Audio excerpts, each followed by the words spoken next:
Yes, reka mbasuhuze kandi mbifuriza kugira ibihe byiza, mbifuriza kugira impagarike n'ubugingo nshuti bakunze mugenda mubana natwe dukurikirana mu Rwanda, abari mu majyepfo, abari mu majyaruguru, uburasirazuba n'uburengerazuba. Mwese nizere ko mukomeje kugubwa neza, nizere ko ibintu bikomeje kugenda neza cyane. Niba utarakanda subscribe, wabanza ukayikanda, numara kuyikanda ubundi muze tuganire, muze tubane neza cyane gatanu kuri gatanu. Hanyuma reka mpera mu gihugu cy'u Rwanda, by'umwihariko mu ntara y'amajyepfo. Nyaruguru rero RIB yafunze abayobozi bakekwaho kunyereza umutungo uri mu karere ka Nyaruguru. Urwego rw'igihugu rw'ubugenzacyaha RIB rwafunze Ndungutserebo, umuyobozi w'imirimo rusange mu karere ka Nyaruguru ni mu ntara y'amajyepfo, ndetse na Amahe Arthur ushinzwe imibereho myiza muri ako karere, bakekwaho kunyereza umutungo. Bombi kandi bakekwaho kunyereza umutungo ungana na miliyoni 3,308 amafaranga y'u Rwanda yaragenewe gukurikirana ibikorwa bya VUP mu mirenge 12 y'akarere ka Nyaruguru, ndetse no gukoresha inyandiko zitavuga ukuri.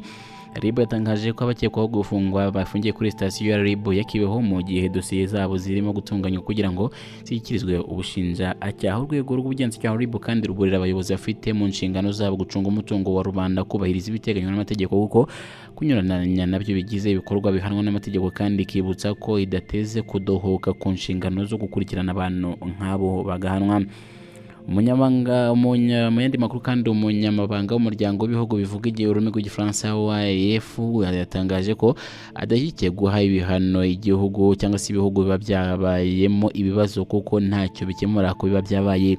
Kuva muri Nigeria, Burkina Faso ndetse na Mali habaho guhirika ubutegetsi bwatowe n'abaturage, hakajyaho ubutegetsi bwa gisirikare. Bavuga ko bugamije nyine guhanira ubusugire bw'igihugu byabo, ndetse no kubikiza amaboko nyine y'abakoloni bushya, byahise bihagarikwa muri OIF ku itariki 17 na 19 Werurwe 2025. Ibihugu bya Nigeria, Burkina Faso ndetse na Mali byafashe icyemezo cyo kwivana muri OIF nyuma yo guca mu bantu b'Ubufaransa nk'igihugu nyine cyabikoroneje. Umunyamabanga w'umukuru y'umuryango w'ibihugu bivuga igifaransa Louise Mushikiwabo yabwiye TV5 Monde ko atabona ibihano nyine nk'igisubizo cyatuma ibibazo byabayeho bikemuka, bityo ko ngo biteguye kuzanira n'ibi bihugu nyine gusubira mu muryango byasezeye. Yavuze ati, ntabwo nemera ko nyine uburyo bwo gutanga ibihano bwaba bwiza, ntabwo nshyigikiye ibihano keretse yaba byashobokaga kugira icyo bihindura byatuma ibintu bigenda neza. Tugizwe n'ibihugu byinshi bigomba kuganira bigafata imyanzuro.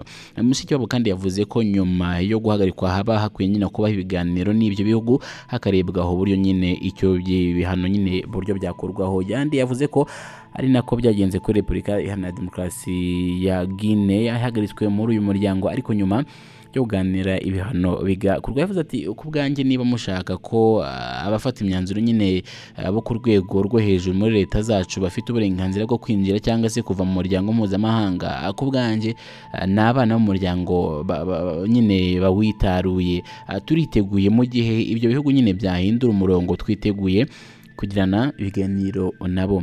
Uyu muryango kandi ibihugu bivuga igifaransa washinzwe mu mwaka wa 1970, ikaba igizwe nyine n'ibihugu 93 birimo ibinyamuryango byuzuye neza 56. Ibyatangiranye nabyo byinshi nyine byakoronijwe n'Ubufaransa.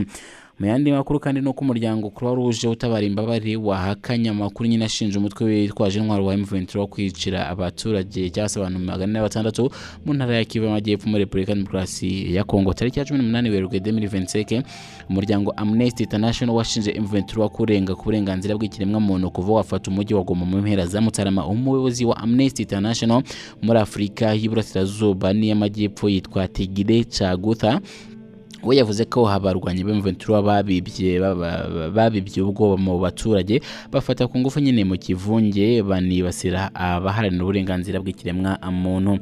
Ndetse harimo n'abanyamakuru barwanye kandi ba M23 batangiye kwinjira mu mujyi wa Bukavu ku itariki 14 Gashyantare 2025, ndetse kandi bawugenzura wose mu minsi 2 yakurikiyeho. Bari bamaze nyine iminsi barwanira mu bice bitandukanye bya Kivu y'Amajyepfo. Amnesty kandi yatangaje ko yakiriye ubuhamya n'amafoto y'imirambo nyine yagaragaye mu bice bya Bukavu. Iti kuva ku itariki 17 Gashyantare kugeza ku itariki 13 Werurwe 2025, Croix Rouge yo mu RDC yakusanyije imirambo 43 muri Bukavu irimo 29 y'abasivili. Umuryango kandi wakomeje ugira uti mu ntara ya Kivu y'Amajyepfo muri iki gihe Croix Rouge yo muri RDC yakusanyije imirambo 600 irimo y'abasivile 10. Umunyamabanga wa Croix Rouge kandi muri Kivu y'Amajyepfo akaba n'umuvugizi wayo muri iyi ntara John Kashinzwe Kibekenge ku itariki 27 yatangaje ko uyu muryango utigeze uha Amnesty International imibare nubwo ibinyamakuru nyine byinshi byagiye bitangaza. Naho uyu yakomeje avuga ati kubw'iyo mpamvu Croix Rouge yo muri RDC Kivu y'Amajyepfo iramenyesha abo mu bihugu by'amahanga ko imibare itaturutse muri iyi miryango ndetse kandi utagira uruhande ubogamiraho kandi ugira ibanga mu mikoreshereze yawo. Aho ngo murumva ko turi mu gihugu cya Repubulika Demokarasi ya Kongo. Ni mu gihe kandi si Amnesty kandi itangaje ibinyoma gusa kuko ikinyamakuru Jeune Afrique giherutse kugaragaza ko imiryango mpuzamahanga irimo amashami y'umuryango w'abibumbye nayo yakoze ikosa ryo gutangaza imibare nyine itizewe y'abapfuye ubwo 23 yafataga umujyi wa Goma. Iki kinyamakuru kandi cyasobanuye ko nk'ishami rya Loni rishinzwe ubutabazi OCHA cyatangaje ko Goma hapfiriye abarenga 2900 risobanura ko ryakuye imibare muri Croix Rouge no mu muryango wa MSF w'abaganga batagira umupaka. Umuyobozi wa OCHA muri RDC ushinzwe gutanga amakuru Jean Sitosa yahaweswe ibibazo nyine yemera ko imibare nyine itakuwe muri Croix Rouge na MSF ahubwo ko ari Minisiteri y'Ubuzima muri iki gihugu nyine urwego rwa leta ihanganye na M23. Mu yandi makuru impuguke z'umuryango w'abibumbye iziteganya gusura ihuriro rya AFC zirwana n'ubutegetsi bwa Repubulika Demokarasi ya Kongo mu kubiro bikuru byawo nyine muri uyu mujyi wa Goma. Umuvugizi wa AFC kandi Lawrence Kanyuka yatangaje ko tariki ya 19 2025 ari bwo iri huriro ryakiriye ibaruwa y'izi mpuguke irimenyesha ko nyine rizasura kuva ku itariki 23 kugeza ku itariki 27 Werurwe.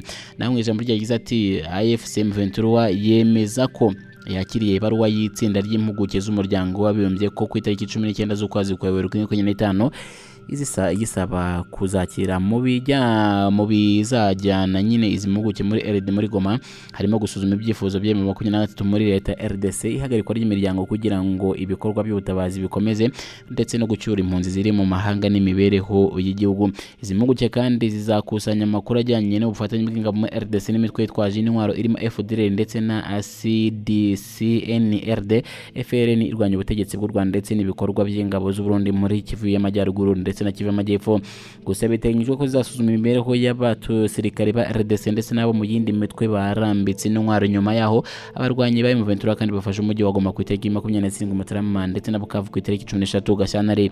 Raporo zitegurwa n'izi mpuguke kandi nazo zinzego za Loni zishimangira ko zizafata ingamba nyine zitandukanye zigamije kugarura amahoro n'umutekano mu gihugu runaka. Gusa kenshi zagiye zishishikazwa nyine ko zishinjwa kubogama kuko hari ubwo nyine zatangaga ngo makuru kandi zitarageze aho zikwiriye kuyakora ubwo n'abandi nko muri Repubulika Demokarasi ya Kongo. Reka dusoreze kuri inkuru ivuga ko Uburusiya bwatangaje ko igitero cya Ukraine cyagabye kuri sitasiyo ya gaze mu gace ka Sudza ndetse kuri uyu wa kane tariki 20 Werurwe 2025 kiri mu murongo w'iterabwoba. Komisiyo ishinzwe iperereza yashyizwe n'Uburusiya kuri iki kibazo nyine ryatangaje ko kuwa kane abasirikare ba Ukraine binjiye ku butaka bw'Uburusiya mu buryo butemewe n'amategeko barasa iyi sitasiyo ya gazi, ibintu byatumye yangirika.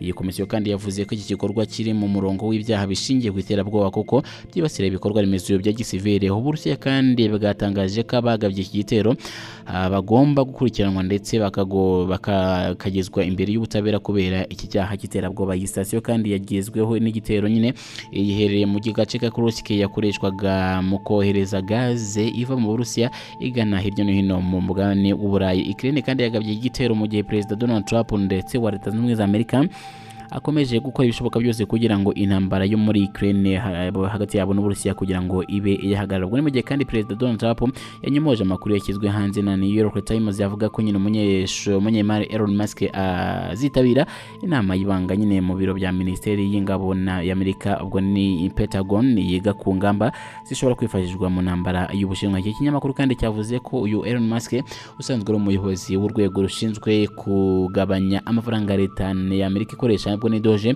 akaba n'umuyobozi mukuru w'ibigo bya Tesla, X ndetse na SpaceX n'ibindi. Yari mu bagomba nyine kwitabira iyo nama yagombaga kwiga uburyo nyine Amerika yahangana n'Ubushinwa mu gihe hatutumba intambara ihuza impande zombi. The New York Times kandi yo yatangaje ko umwe mu bayobozi ba Amerika utavuzwe izina yabwiye The Musk ko nyine uyu Musk ko yagombaga guhabwa ububasha mu nyandiko zibanga n'andi makuru arimo slides nyine ziri hagati ya 20 na 30 zigaragaza ingamba z'uko Amerika yakwitwara. Ndabashimiye mukomeze kugira ibihe byiza. Ikirenze kuri byo no kubabwira ngo amakuru hirya no hino ku isi akomeza kubageraho, gusa niba utarakanda subscribe wayikanda kugira ngo amakuru yose ajya kugeraho. Ndabashimiye mukomeze kugira ibihe byiza. Bye bye. Kugira ibihe byiza.